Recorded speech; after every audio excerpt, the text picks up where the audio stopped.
Hi, welcome to Richard Gabidi YouTube channel, and for today's tutorial, I will be teaching you on how to enable and disable show numbers continuously and overlays voice control on iPhone X. But first, kindly subscribe to this channel and don't forget to hit the subscribe button and the bell to notify you for the new updates. And let's start.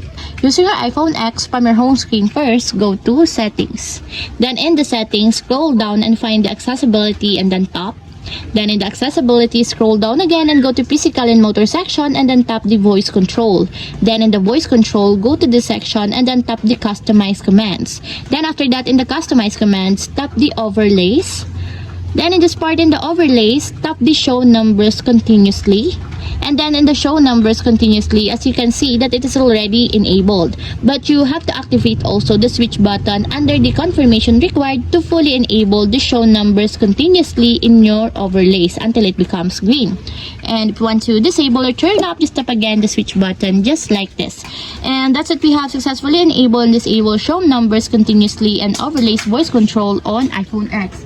If you have a question, can you comment down below and don't forget to hit the subscribe button and the bell to notify you for the new updates. And thank you for watching!